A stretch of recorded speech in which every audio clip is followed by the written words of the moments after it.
പ്രേമത്തിലെ ആ ഒരു ക്യാരക്ടർ, ഒരു മാഷായിട്ട് ഉള്ള ഒരു ക്യാരക്ടർ, ആ ഡയലോഗ് ഇപ്പൊ നമ്മൾ നിത്യജീവിതത്തിൽ പണ്ട് നമ്മൾ അതിനെല്ലാം സമയമില്ലേ ദാസാന്ന് ചോദിക്കുന്ന ആ ഡയലോഗ് പോലെ തന്നെ ജാവ എത്ര സിമ്പിൾ ആണ് എന്നുള്ള ഡയലോഗ് നമ്മളൊക്കെ യൂസ് ചെയ്യണം. ഈ സമയത്തും വീണ്ടും ഒരു സാറിന്റെ ക്യാരക്ടറാണ് വന്നത് അല്ലെ തമാശയിൽ.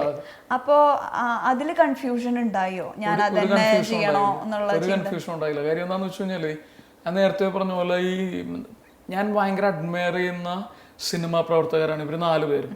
ചെമ്മഞ്ചേട്ടൻ ഞാനും ഷൈജു ഞാനും ഭയങ്കര സുഹൃത്തുക്കളാണ്. ഷൈജു കാലത്ത് ഞാനും ചെമ്മഞ്ചേട്ടൻ ഞാനും. സമീർക്കയുടെ വർക്കുകൾ എനിക്ക് ഭയങ്കര ഇഷ്ടമാണ്, പക്ഷെ ഞാൻ സംസാരിച്ചിട്ട് കൂടിയില്ല. പക്ഷെ എന്റെ മനസ്സിൽ ഭയങ്കര റെസ്പെക്ട് ഉണ്ട്. അപ്പൊ ഇവരൊന്നും ഒരിക്കലും സമീർക്ക പടം ചെയ്തിരിക്കുന്നത് ദുൽഖറിനെയും ഫഹദിനെയൊക്കെ വെച്ചിട്ട് പടം ചെയ്യുന്ന ആളുകളാണ്. എന്നെപ്പോലത്തെ ഒരാളെ വെച്ച് പടം ചെയ്യേണ്ട കാര്യമില്ല. പിന്നെ അല്ലെങ്കിൽ ലിജോ ചേട്ടൻ ഈ ജല്ലിക്കെട്ടുള്ളതുകൊണ്ട് പുള്ളി അത്ര ഇൻവോൾവ് ആയിരുന്നില്ല. അപ്പൊ ഇങ്ങനൊരു പ്രൊജക്ട് അല്ലെങ്കിൽ ഈ അവസരം എനിക്ക് ഉണ്ടാക്കി തന്ന ചെമ്പഞ്ചേട്ടൻ ഒരു ദിവസം എന്നെ വിളിച്ചിട്ട് പറഞ്ഞ്, അപ്പോൾ ഞാൻ ഈ പറയുന്ന പോലെ എനിക്ക് പ്രതീക്ഷയില്ലാണ്ട് നിൽക്കുന്ന ഒരു നടന്റെ അവസ്ഥയാണ്, ഒന്നുമില്ല പ്രതീക്ഷിക്കാൻ. അപ്പൊ എന്നെ വിളിച്ചിട്ട് പറഞ്ഞു, പിന്നെ ഞങ്ങൾ 2-3 സിനിമ ഒരുമിച്ച് കണ്ടിന്യൂസ്ലി ചെയ്തതിന്റെ ഒരു അടുപ്പമുണ്ട്, നമ്മളെപ്പോഴും കാണുക വിളിക്കും. അതെ. അപ്പൊ ചെയ്യുന്നില്ല എങ്കിൽ കൂടിയപ്പോ എടാ ഇതേപോലെ ഒരു ആശയമുണ്ട്, നമുക്ക് ഇതൊരു സിനിമയാക്കി എങ്ങനെ ഉണ്ടാവും? ഞാൻ ചേട്ടാ പൊളിയായിരിക്കും എന്ന് പറഞ്ഞു. നിനക്ക് ഈ പ്രൊട്ടാഗണിസ്റ്റ് റോൾ ചെയ്യാൻ താല്പര്യമുണ്ടോ? ഞാൻ എന്ത് ചോദ്യം കേട്ടോ, ഞാൻ ഡെഫിനറ്റ്ലി ആയിട്ട് ചെയ്യും അത്.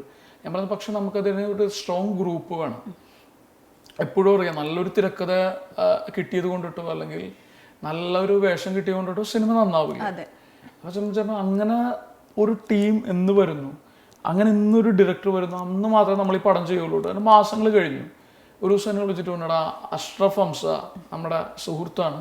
അപ്പൊ അഷ്റഫ് ഓൾറെഡി ഇതിനു മുമ്പ് വേറൊരു പ്രൊജക്ടിനോട് സംസാരിച്ചിട്ടുള്ള ആളാണ്. അഷ്റഫ് ഭയങ്കര രസമുള്ള ഒരു ഹ്യൂമൻ ബീയിങ് ആണ്.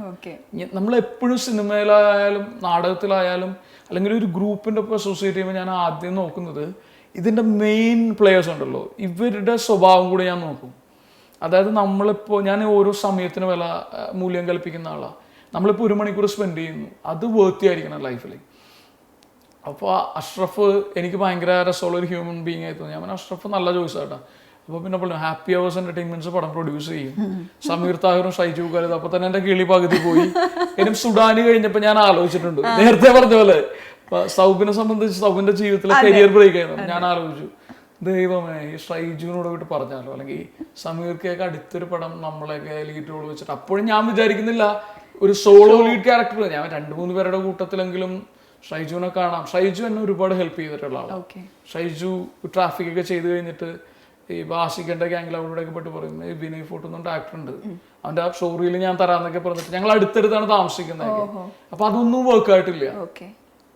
അപ്പൊ ഞാൻ ചെമ്മച്ചനോട് പറഞ്ഞു, പിന്നെ എന്നോട് സമീർ താഹിറാണ് സിനിമ ഷൂട്ട് ചെയ്യുന്നത്.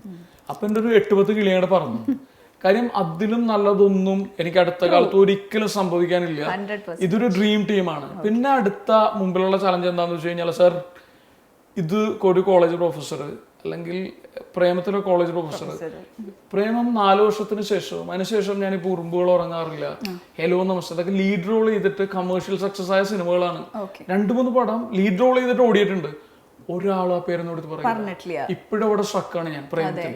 അപ്പൊ ഞാൻ കോളേജ് പ്രൊഫസർ, പിന്നെ ഇയാൾക്ക് മുടിയില്ല എന്നുള്ള വൻ കോംപ്ലക്സ്, പിന്നെ കോളേജിൽ ടീച്ചർ. ഓക്കെ. അപ്പൊ പിന്നെ ഞാൻ വിചാരിച്ചു, ഞാൻ കുറെ നാളായാലും ഈ പരിപാടി തുടങ്ങിയിട്ട്. ഞാൻ തിയേറ്റർ ചെയ്തു. ഞാനൊരു 4ാം ക്ലാസ് കഴിഞ്ഞിട്ട് തിയേറ്റർ ചെയ്താണ്. 4ാം ക്ലാസ്സിൽ മുതൽ ബാലസംഘത്തിന്റെ ഒപ്പം നാടകം കളിക്കാൻ തുടങ്ങിയാണ്. ഞാൻ എന്തോ ഭാഗ്യം കൊണ്ട് എനിക്ക് ഫിലിം സ്കൂളിൽ പോകാൻ പറ്റി. അപ്പൊ തിരിഞ്ഞു നോക്കിക്കഴിയുമ്പോൾ എനിക്ക് പറയുന്ന ഒരു 10-25 വർഷമായിട്ട് ഞാൻ ഈ പരിപാടി തുടങ്ങിയാണ്. തീരെ കുഞ്ഞായിരുന്നപ്പോൾ തുടങ്ങിയാണ്. അപ്പോൾ ഞാനിതൊരു ചലഞ്ചായിട്ട് എടുത്തു. എൻ്റെ ഏറ്റവും വലിയ ചലഞ്ച് ഈ സിനിമയിൽ എന്താന്ന് വെച്ച് കഴിഞ്ഞാല്, വിമൽ സാറിനെ ഒരിടത്തും കാണാ. അപ്പൊ ഞാൻ അതിനുവേണ്ടി കുറെ പണിയെടുത്തു. അപ്പൊ സിനിമ ഈ പറയുന്ന പോലെ സെൻസർ ബോർഡ് എൻ്റെ കുറച്ച് സുഹൃത്തുക്കൾ കണ്ടു.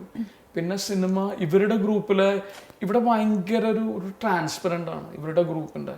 ഒരുപാട് ആളുകളെ കണ്ടു. അപ്പൊ എല്ലാരും പറഞ്ഞു, ഞാൻ ഇങ്ങനെ ചോദിക്കണം മറ്റേ അതുപോലെ എന്നല്ല, ഇത് വിനയ് ഫോട്ടോ അല്ല എന്ന് പറയും.